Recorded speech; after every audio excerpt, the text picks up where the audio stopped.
Hey everybody! Welcome back to another video, and today's video, I'm so excited! Kakain tayo today, and sana wag kayong ma-awkwardan sa smile ko kasi alam niyo na, nandito pa rin yung hindi pa rin siya binabalik yung braces ko. So, bago pa lang din siya at mukha siyang pustiso, to be honest. So, yun nga, dami ko sinasabi. So, today's video, meron nagpadala sa akin ng donuts. Thank you very much.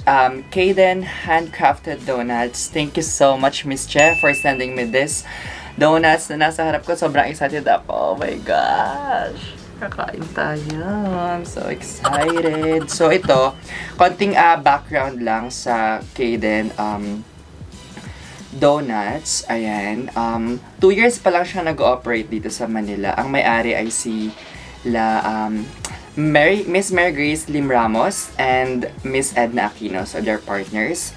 And 2 years pa lang siya. Tapos, yung branch niya is sa Quezon City. Lalagay ko na lang yung complete address niya kung gusto niyong puntahan yung shop. At meron pang bagong, alam ko may bagong tinatayong shop sa may Visayas Avenue dyan sa Quezon City din. So, thank you very much. Meron sa akin nag-contact na si Miss Che. Isa siyang branch manager or sales marketing manager siya na kinontak niya ako, sinundan niya ako nitong donuts na nasa harapan ko ngayon. So, in-invite niya rin ako kapag natapos na yung shop nila doon sa may Visayas Ave, sa may Quezon City. So, yeah, pupunta tayo doon kapag okay na yung shop.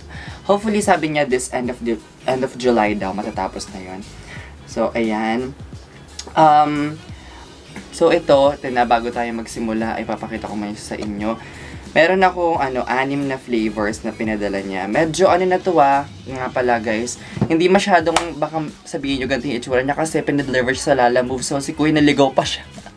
Naligaw siya kaya medyo yung itsura ng donuts, medyo siya, na siya. Alam niyo naman kapag delivery, di ba? Minsan So ayan, buksan na natin siya. Ganito yung itsura ng box nila. Sobrang cute. Actually, very parang Jayco or Krispy Kreme yung datingan niya. Medyo nag-smoke. Kasi nilagay ko sa freezer kanina, ganyan siya. Ayan. So, buksan na natin. Ready na ba kayo? 1, 2, 3! Oh my gosh! Ayan, ayan siya. Ayan, merong 6. So, tignan natin. Kasi dinadya sa akin lahat ng flavors. Marami to. Pero itong 6 na binigay niya sa akin, meron ditong, wait lang, maputla siya pero yan, tiramisu, and then yung merong mango mambo, itong nasa gitna, ayan. Tapos, cream cheese, and then, ano pa ba? Cream cheese, tapos yung nasa dulo, wait lang, parang nalito ko. Parang magkasame sila ng itsura sa pizza. Blueberry, itong nasa dulo. Ito, blueberry to. Ayan, tapos yung green, wait lang. So, ayan, diba? Kasi sa picture medyo, hindi ko siya mahulaan. Medyo iba siya. Choco matcha daw tong green. Choco matcha ba? Tama? Basta yun. Tsaka yung isa is, Bavarian. So, yan. Dami kong sinasabi, diba? Kumain na tayo. Sa baba, okay, lalagay ko yung link dito kapag mamaya, pag in-edit ko na siya. So, Kaden Sweet Concepts yung name nila sa Instagram. So, ano pa nga ba? Magsimula na tayo, di ba? Kainin na natin. Tikman na natin siya lahat! Charan! So, unahin natin ang kanilang, nalimutan ko na naman yung mga flavors. Unahin natin yung kanilang Bavarian. Ito, sa dulo. Feeling ko lagay ko siya sa sa may, sige dyan na nga lang. Buksan na lang natin. Yung nga, diba? Hindi nyo ako nakikita. Ayan na siya! I'm so excited. Okay, unahin natin ang itong Bavarian. Sakong-sakto dito, oo, may saluhan kapag Bavarian. Sino mahilig sa Bavarian dyan? Ito ang Bavarian nila. Ay, mas parang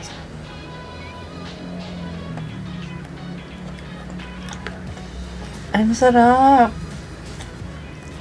Hindi ako fan ng Bavarian, pero ang sarap ito.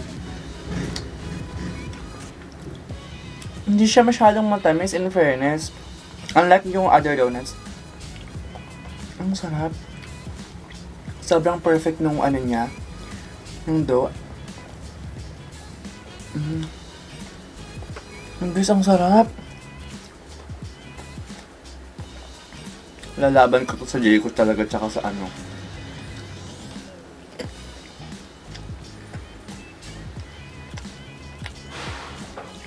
Ano to? Ang sarap.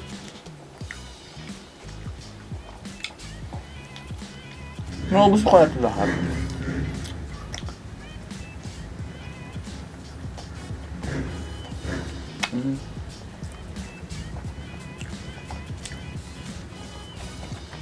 Ang sarap. Wala akong masabi kung hindi masarap.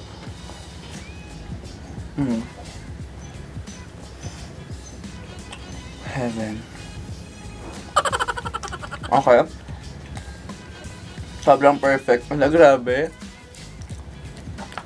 Parang maging favorite ko na ata tong Kaden. Sarap. Thank you so much. Okay, next natin ay yung mango, mambo ba yun? Or mamba? Okay. Favorite ko yung mga mango.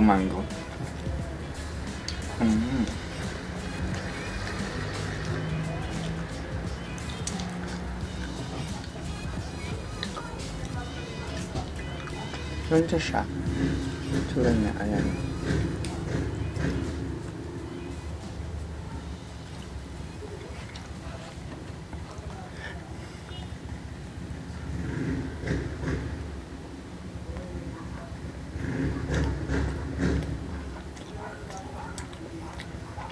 Ang sarap.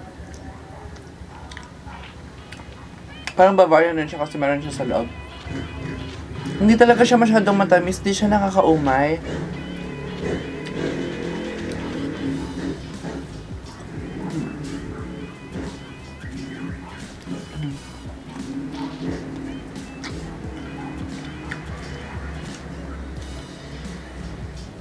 Naisip ko kung ubusin ko ba siya lahat.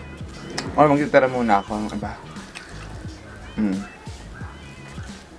Hindi ko tikman lahat eh. Next, itong tiramisu. Tiramisu nga ba siya? Lagay ko na lang sa description yung mga flavors nito kasi nilito ko. Parang focus na ako sa pagkain. Sarap-sarap. Okay.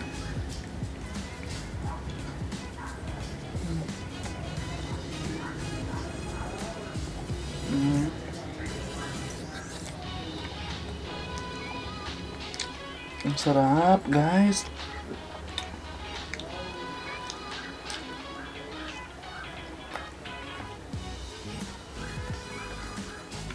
Meron siya sa loob.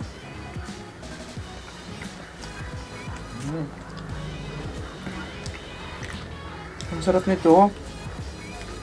Okay. Next naman natin ito.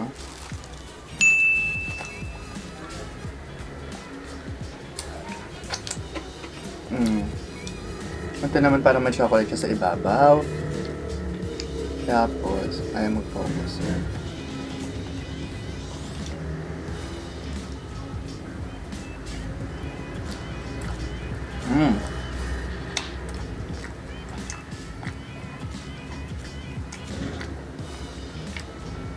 Ang sarap. Ang sarap lahat.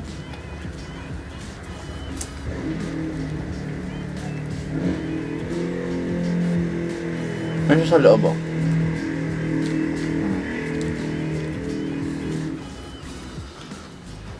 Gusto mo na? Ito na nga. Palaki muna ako.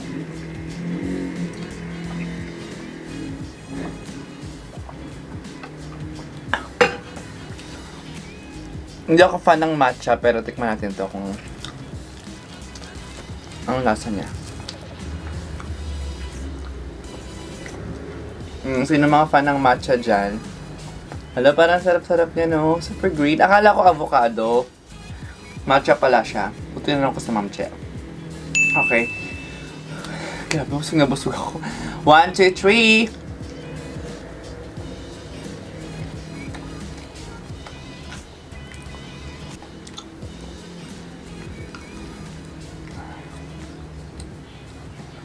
Ang sarap, pero di talaga ako fan ng matcha. Di talaga ako fan ng matcha. Pero masarap siya. Hindi siya matapang. Kasi may mga matcha ako natikman. Like, yung ibang ano ng matcha. Masyadong matapang yung ano niya. Ito yung flavor niya, hindi masyadong matapang. Ito yung last.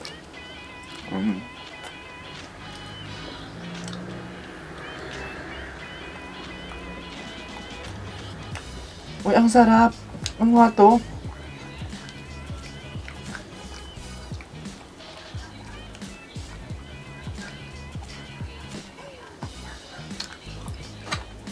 Blueberry. Ay, ang sarap nito. Gusto ko to kasi medyo maasim-asim siya. Ang sarap. Ang dami sa loob ng ano yung... okay. Ay, ang sarap nito, promise. Gusto ko siya.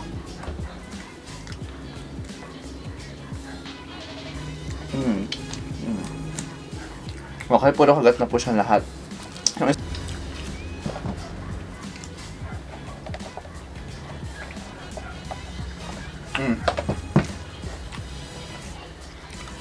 Kung gusto nyo rin tikman itong lahat ng tatikman ko ngayon, kung meron pang ibang flavors, kapag pumunta ka dun sa shop, I'll make sure na matitikman natin lahat ng flavors nila. Pero sobrang sarap. Heaven. Kung naghahanap kayo ng iba naman na donuts na alam nyo na, gusto nyo mag-try, ang perfect itong kainin. Yan siya. Delectably delicious donuts. Sarap. Hindi ko natanong kung magkano to. Premium variants for individual, 38 pesos each. Pag tatlo, binili mo 105. Pag 6, 200. Pag 12, 370. Box of 24, 650. May bite size din sila. Box of 12, 125 pesos. Pag, excuse me. Pag 24, 240. Tapos they have custard they have custard balls. Box of 80, 90 pesos. Beverage, meron din sila with coffee, 35 pesos. Oh, ang mura. Tapos yung custard nila, cream custard, individual 35. Box of 3, 100. Box of 6, 180. Box of 12, 350. And 24, 630. So, yun. Actually, mura lang siya ha, in fairness ha. Hindi siya overpriced. Pero ito, sobrang worth it. Sabi ko nga sa inyo, kung nasawa na kayo sa ibang brands ng donuts na natikman nyo na sa market, you should try this, guys. This one is... So, itong binigay sa akin 6 pieces. Ano siya? This cost 200 pesos.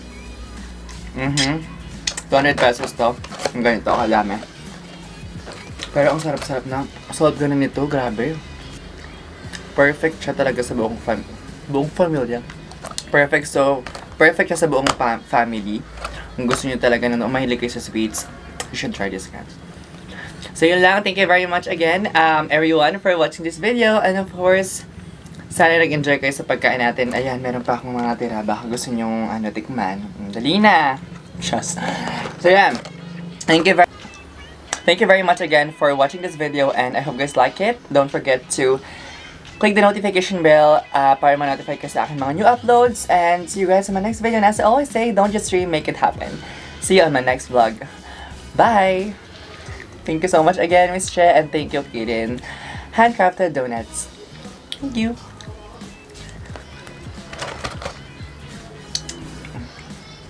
Meron pa akong food mamaya.